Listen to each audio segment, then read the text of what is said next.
공부를 잘하는 비결은 원리를 잘 이해하는 것입니다. 그래서 수학을 잘한다는 것은 수학의 원리를 잘 이해하는 것이고, 영어를 잘한다는 것은 영어의 원리를 잘 이해할 때 공부를 영어나 수학을 잘 하게 되는 것입니다. 우리 신앙생활도 마찬가지입니다. 우리가 성경의 원리를 잘 이해할 때 바른 믿음 생활을 할 수 있는 것입니다. 성경의 원리를 모르면 바른 믿음을 가질 수가 없습니다. 성경을 읽으면서 자신의 생각을 가지고 해석을 하면 거짓된 믿음을 가지게 되는 것입니다. 그래서 대표적으로 이단들이 그렇게 우리와 같은 성경을 가지고 있음에도, 동일하게 성경을 봄에도 불구하고 자기들의 생각과 자기들의 판단과 자기들이 가지고 있는 원리대로 성경을 해석하기 때문에 거짓 믿음, 또 이단이 되는 것입니다.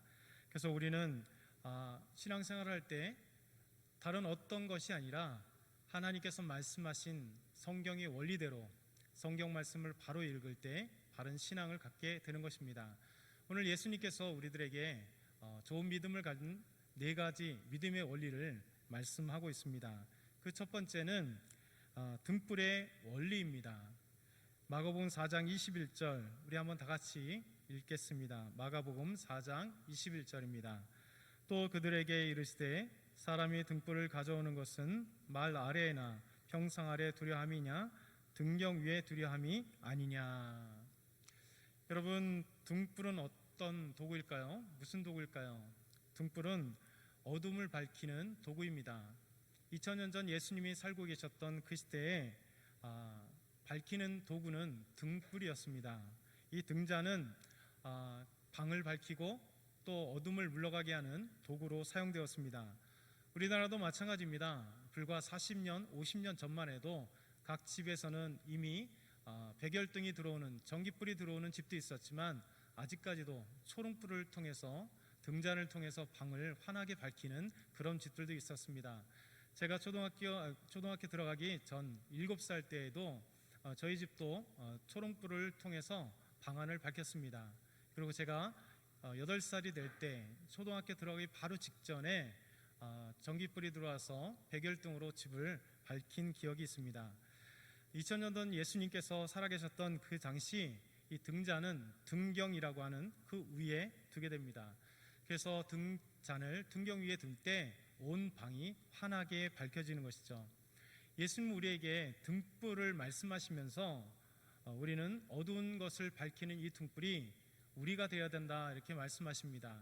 그래서 우리 자신, 죄로 어둡고 고통스러운 삶의 어두운 우리의 모습을 예수님의 그 빛으로, 참된 등잔으로 우리 자신을 밝히라고 말씀하십니다. 또 어두운 세상에 등불이 되라고 말씀하십니다. 그래서 우리가 등불이 되어서 어둠을 밝히는 그런 믿음의 등불의 사람이 되라고 말씀하시죠. 마태복음은 마가복음보다 더 자세하게 설명하고 있습니다. 마태복음 5장 13절에서 16절 말씀을 이렇게 말씀합니다. 너희는 세상의 소금이니 소금이 만일 그 맛을 잃으면 무엇으로 짜게 하리요? 후에는 아무 쓸데없어 다만 밖에 버려져 사람에게 밟힐 뿐이니라. 너희는 세상의 빛이라. 산 위에 있는 동네가 숨겨지지 못할 것이요, 사람이 등불을 켜서 말 아래에 두지 아니하고 등경 위에 두나니 이러므로 집안 모든 사람에게 비추느니라.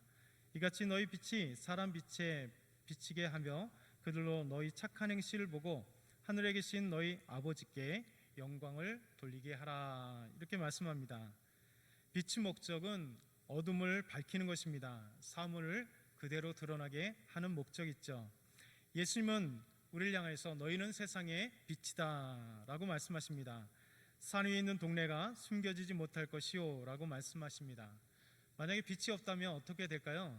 빛이 없다면 산 위의 동네는 숨겨져 있을 것입니다.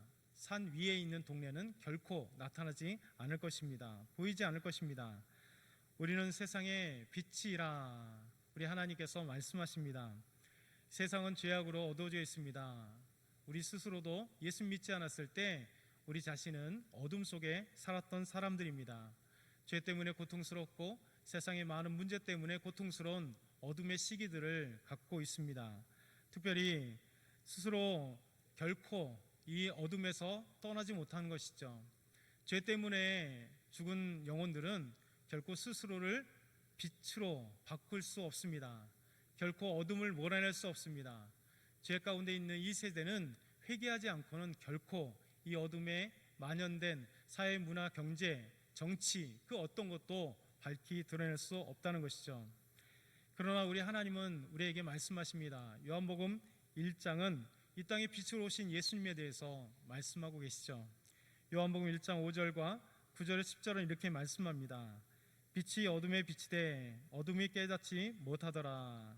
참빛 곧 세상에 와서 각 사람에게 비추는 빛이 있었나니 그가 세상에 계셨으며 세상은 그로 말미암아 지은 바 되었으되 세상이 그를 알지 못하였고 자기 땅에 오매 영접하지 아니하였다라고 말씀하고 계십니다. 빛이신 예수님께서 이 땅에 오셨습니다. 그러나 세상은 빛이신 예수님을 알지 못했습니다. 또 자기 땅에 왔지만 죄로 물들어 있는 사람들은 빛이신 예수 그리스도를 마음속으로 영접하지 못했습니다.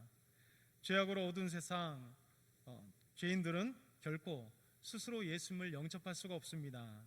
또 믿을 수가 없습니다. 이것이 바로 구원의 비밀입니다. 오직 예수님을 영접한 사람들만이 빛이신 예수님을 마음속에 모시기 때문에 그렇습니다. 어둠은 결코 빛을 흡수할 수 없습니다.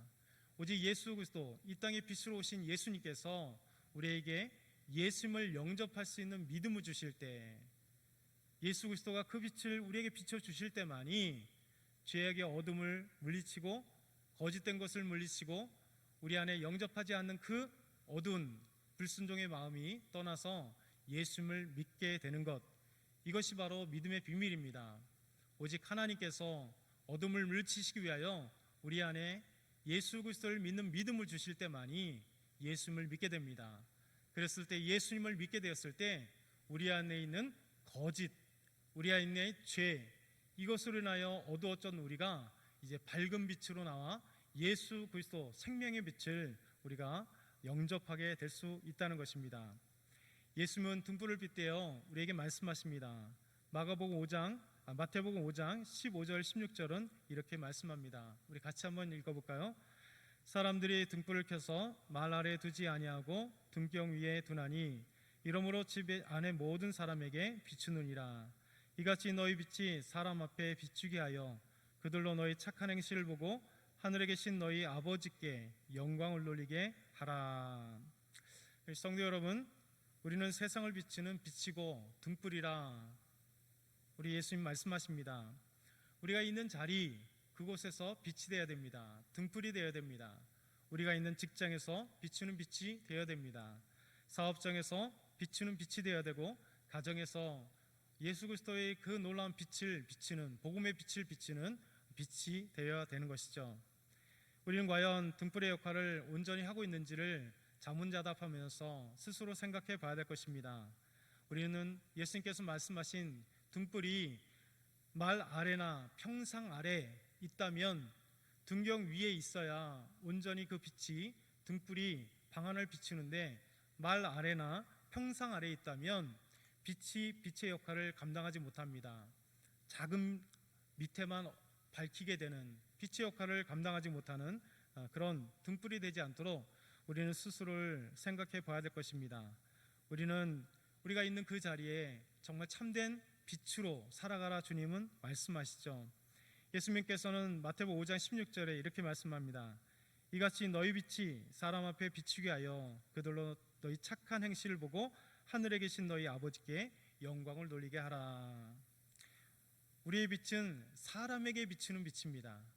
나 스스로만 비추는 것이 아니라 빛이신 예수 그리스도를 영접하여 그 빛을 소유했다면 이제는 사람에게 비추는 빛이 되라 말씀하십니다. 그렇다면 우리가 사람에게 비추는 그 빛은 어떤 빛일까요? 바로 착한 행실이라 우리 예수님께서 말씀하십니다. 너희 빛이 사람 앞에 비추게 하여 그들로 너희 착한 행실을 보고. 예수 그리스도를 믿는 믿음의 사람들이 착한 행실, 윤리적으로 착한 행실이 아닙니다. 하나님의 말씀 속에 하나님이 원하시는 아름다운 삶의 모습, 그것이 착한 행실이라 말씀하고 있습니다. 그래서 이 착한 행실은 그리스도인의 삶의 모습, 예수 믿고 난 뒤에 변화된 삶의 모습을 나타내는 것입니다. 고린도후서 4장 2장 14절부터 16절은 우리에게 이렇게 말씀합니다. 항상 우리를 그리스도 안에서 이기게 하시고 우리로 말미암아 각처에서 그리스도를 아는 냄새를 나타내는 하나님께 감사하노라. 우리는 구원받은 자들에게나 망하는 자들에게나 하나님 앞에서 그리스도의 향기니 이 사람에게는 사망으로부터 사망에 이르는 냄새요 저 사람에게는 생명으로부터 생명에 이르는 냄새라. 누가 이 일을 감당하리요. 아멘. 우리가 있는 곳에는 사망의 썩은 냄새가 아니라 소망의 냄새, 예수 그리스도의 구원의 향기, 그리고 그분의 아름다운 사랑의 향기들이 우리가 있음으로 발해야 된다는 것이죠. 그러나 우리는 스스로 그 향기를 발할 수는 없습니다. 향기 그 자체는 우리가 아니라 향기 그 자체는 예수 그리스도이십니다. 예수님께서 향수가 되시는 겁니다. 예수님께서 그 아름다운 향수를 갖고 계십니다. 생명의 향수, 구원의 향수, 구원의 냄새를 우리 예수 그리스도가 갖고 계시다는 거죠. 그런데 예수 그리스도가 우리 안에 계시면, 우리가 예수 그리스도를 소유하면 우리 안에 계신 예수 그리스도가 나의 삶을 지배하고 내 생각을 지배하고 내 행동을 지배합니다. 그래서 이제 예수 그리스도의 향기, 예수 그리스도의 아름다운 구원의 향기, 예수 그리스도의 아름 사랑의 향기, 예수 그리스도의 그 놀라운 복음의 향기들을 우리를 통하여 전하게 되는 것이죠. 그래서 우리가 그리스도의 향기를 바라게 되는 가장 중요한 것은 우리 안에 하나님의 은혜가 가득할 때, 예수 그리스도의 은혜가 가득할 때, 성령의 충만함으로 하나님의 그 지배 아래 있을 때 예수 그리스도의 향기를 마음껏 바랄 수 있게 되는 것입니다. 우리는 기억해야 될 것입니다. 우리 스스로가 향기가 아니라 예수 그리스도가 향내 그 자체입니다. 예수 그리스도를 소유한 사람, 예수 그리스도의 말씀에 순종하는 사람, 그 은혜에 힘입었을 때 우리는 세상에 빛이 되고 향기가 될 수 있는 놀라운 하나님의 은혜가 된다는 것을 기억하시기 바랍니다. 두 번째 원리는 들을 귀 있는 자만이 듣게 된다는 원리입니다. 여러분, 위독경이라는 말씀이 있습니다. 소귀의 경을 아무리 읽어도 소는 깨닫지 못한다는 것이죠. 여러분, 우리 그리스도인들에게도 위독경 신앙인들이 참 많습니다. 아무리 성경을 읽게 해도 그 성경을 들어도 읽어도 깨닫지 못합니다. 설교의 말씀을 들어도 깨닫지 못합니다. 바로 위독경과 같은 신앙인들입니다. 우리 예수님은 오늘 마가복음 4장 23절에 이렇게 말씀하십니다. 들을 귀 있는 자들은 들으라, 들을 귀 있는 자는 들으라 말씀하십니다. 예수님은 씨 뿌리는 비유를 통해 이 말씀을 더 자세히 말씀하십니다. 씨 뿌리는 비유 이에 마태복음 13장 13절에 16절 말씀은 이렇게 말씀합니다. 그러므로 내가 그들에게 비유로 말하는 것은 그들이 보아도 보지 못하며 들어도 듣지 못하며 깨닫지 못함이니라. 이사야의 예언이 그들에게 이루어졌으니 일렀으되 너희가 듣기는 들어도 깨닫지 못할 것이요 보기는 보아도 알지 못하리라. 이 백성들의 마음이 완악하여져서 그 귀는 듣기에 둔하고 눈은 감았으니 이는 눈으로 보고 귀로 듣고 마음으로 깨달아 돌이켜 내게 고침을 받을까 두려움이라 하였느니라. 그러나 너희 눈은 봄으로 너희 귀는 들음으로 복이 있도다. 아멘. 여러분은 성경 말씀을 깨닫고 있습니까? 마음속에 말씀을 들으며 성경을 읽을 때마다 아멘 하나님 앞에 고백하고 나아갑니까? 예배 시간에 설교 말씀을 들을 때마다 마음속에 아멘으로 믿음의 고백을 화답하십니까? 또 성경을 읽을 때, 하나님 말씀을 읽을 때 마음속에 뜨거워지십니까? 확신이 찾아옵니까? 확신이 찾아온다면, 말씀을 들을 때마다 아멘으로 고백한다면 우리는 들을 귀가 있는 사람들입니다. 그러나 들을 마음이 전혀 없는 사람들, 들을 귀가 없는 사람들은 결코 하나님의 말씀을 들을 수가 없습니다. 깨달을 수가 없는 것이죠. 여러분, 하나님의 말씀을 깨달는 있는 사람들은 영적으로 깨어있는 사람입니다. 믿음의 눈이 열려 있어야만이 하나님을 볼 수 있고, 믿음의 마음이 있을 때만이 여러분, 하나님의 말씀이 들려올 때 아멘으로 고백하는 것입니다. 의독경이 아니라 그때그때마다 말씀으로 깨달아지고 하나님께 아멘하고 고백하며 그 말씀을 순종의 삶으로 이어지게 하는 사람, 그 사람은 영적으로 깨어있는 사람입니다. 하나님의 말씀을 들을 귀가 있는 사람입니다. 그래서 성령이 교회들에게 하시는 말씀이 들을 귀 있는 자는 성령이 하시는 말씀을 들을지어다, 요한계시록에는 말씀하고 있는 것입니다. 이스라엘 백성들처럼 마음이 완악하면 절대 하나님의 말씀을 듣지 못합니다. 선지자의 말씀을 듣지 못한 이스라엘 백성들, 이사야 선지자는 마태복음에 이렇게 예수님께서 이사야서를 들고 말씀하십니다. 마태복음 13장 15절, 이 백성들의 마음이 완악하여져서 그 귀는 듣기에 둔하고 눈은 감았으니 이는 눈으로 보고 귀로 듣고 마음으로 깨달아 돌이켜 내게 고침을 받을까 두려움이라 하였느니라. 여러분, 이스라엘 백성들은 마음이 완악하여서 귀는 있었지만 듣지 못했습니다. 눈은 있었지만 눈을 감아버렸습니다. 그 이유가 뭘까요? 여러분, 눈을 감고 귀를 닫은 이유는 그들이 마음이 완악하여서 하나님의 말씀을 혹시나 듣고 깨닫고 회개할까봐 그들은 귀를 닫고 또 눈을 닫았다는 것입니다. 얼마나 우스운 이야기일까요? 하나님의 말씀을 전하는데도 고침을 받고 회개할까봐 그 말씀을 듣지 않았습니다. 그들은 눈을 감아버렸습니다. 이것이 예수님께서 이스라엘 백성들을 향하여 책망하시는 말씀입니다. 오늘 이 시대에도 저와 여러분에게 동일하게 책망하시는 말씀이죠. 우리가 하나님의 말씀을 들어도 예배 시간에 졸기만 하고 있다면, 여러분, 육신적으로 조는 게 중요한 게 아닙니다. 영적으로 조는 것이 문제입니다. 하나님의 말씀을 잘 듣고 있는 것 같은데 실제 깨닫지 못하고, 말씀을 깊게 들은 것 같지만 한 귀로 왔다가 한 귀로 흘러보내는 그런 영적인 어둠, 눈이 닫히고 귀가 닫히는 사람, 그 사람들이 문제입니다. 그러한 성도들이 문제이죠. 저 여러분은 깨어 있어야 됩니다. 하나님의 말씀을 듣고 아멘으로 고백하며 깨달으며 그 말씀대로 순종할 때 우리 주님께서는 기뻐하시죠. 마태복음 13장 16절은 다시 한번 이렇게 말씀합니다. 그러나 너희 눈은 봄으로 너희 귀는 들음으로 복이 있도다. 여러분, 하나님의 말씀을 온전히 들을 때 복이 있는 것입니다. 우리가 귀로 듣고 눈으로 하나님을 온전히 볼 때 우리에게 복이 있다 말씀하십니다. 세 번째, 바른 비판을 해야 한다는 원리입니다. 여러분, 신앙생활의 가장 중요한 원리 중에 하나가 바른 비판입니다.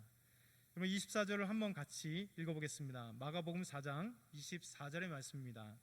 또 이르시되 너희가 무엇을 듣는가 스스로 삼가라.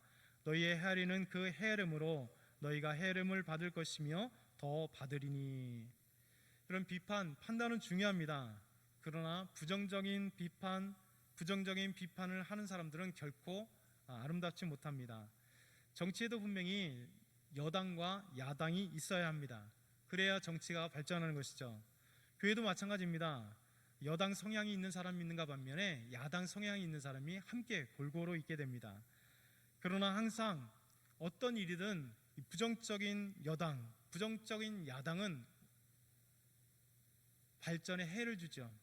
교회 안에도 항상 말씀에 야당과 여당은 필요하지만 항상 어떤 얘기만 나와도 부정적으로 얘기하고 비판하는 사람은 옳지 않습니다.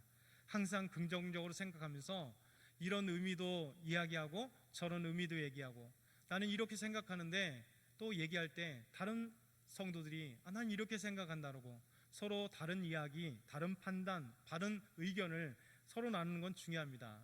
여러분, 독일 철학자 중에 헤겔이 있습니다. 아주 중요한 철학자고 아주 유명한 철학자입니다. 이 헤겔이 그의 철학 가운데 중요한 원리를 우리에게 제공합니다. 정반합의 원리입니다. 이 정반합은 뭐냐면 정이 있으면 반드시 반이 있다는 것입니다. 정이 있으면 반이 있고 이 정과 반이 계속해서 끊임없이 싸우는 게 아니라 정의 이야기들이, 정의 의견들을 나눈다면 반의 이야기, 반의 의견이 나올 수밖에 없는데 그들이 서로 협의하고 타협하고 서로 나누면서 결국 합을 이루는 것, 이것이 정반합의 원리입니다. 그래서 긍정적인 면이 있다면 반드시 부정적인 면이 있습니다. 장점이 있다면 반드시 단점이 있게 되는 것이죠. 세상은 완전하지 않기 때문에 정이 있으면 반드시 반이 있는 것입니다. 그러나 이 정과 반이 서로 논의하고 토의해서 장점은 좀 더 부각시키고 단점은 보완하는, 그래서 합을 이뤄내는 것이죠. 정치인의 발전은 정과 반이 서로 의견과 논의를 통하여 합을 이룰 때 정치의 발전이 있는 것입니다. 근데 우리나라는 잘 그러지 못하죠. 정은 계속해서 정이라 얘기하고 반은 계속해서 반이라 얘기하기 때문에 서로 싸우면서 합을 이루지 못하기 때문입니다. 교회도 마찬가지입니다. 어떤 사안이 있으면 반드시 장점이 있고 또 반대로 단점이 있게 됩니다. 하나님 나라, 하나님의 교회를 세우기 위해서는 우리가 정과 반이라고 하는 서로 다른 의견들을 서로 듣는 것입니다. 나와 다른 논리, 나와 다른 주장 있다 해서 그것을 외면하는 것이 아니라 서로 주장하면서도 동시에 들어야 될 때, 그래서 서로 아름답게 만들어가는 교회가 참 아름다운 교회입니다. 예수님 우리들에게 말씀하십니다. 너희는 헤아리는 그 헤아림으로 너희가 헤아림을 받을 것이다. 그럼 무슨 의미일까요? 항상 부정적인 헤아림, 부정적인 비판만을 가지고 사람을 판단하지 말라는 것입니다. 그 부정적인 비판, 부정적인 헤아림, 그 헤아림으로 너희가 헤아림을 받을 것이다. 우리 주님께서는 우리에게 말씀하시고 계십니다. 예수님은 누가복음 6장 41절에서 42절 이렇게 말씀합니다. 어찌하여 형제의 눈 속에 있는 티는 보고 내 눈 속에 있는 들보는 깨닫지 못하느냐? 너는 내 눈 속에 있는 들보를 보지 못하면서 어찌하여 형제에게 말하기를 형제여 나로 내 눈 속에 있는 티를 빼게 하랴 할 수 있느냐? 외식하는 자여 먼저 내 눈 속에서 들보를 빼라. 그 후에야 내가 밝히 보고 형제의 눈 속에 있는 티를 빼리라. 아멘. 우리는 먼저 자신의 눈 속에 있는 들보를 보아야 된다는 것이죠. 자신의 티를 보고 난 뒤에 나의 들보를 제거하고 난 뒤에 그리고 타인에 있는 들보나 티를 발견하고 그리고 충고해주고 서로 의견을 나눌 때, 그랬을 때 그 들보가 빼어지고 티가 빼어지는 것입니다. 이것이 지혜 있는 사람의 모습이라 우리 주님께서 말씀하십니다.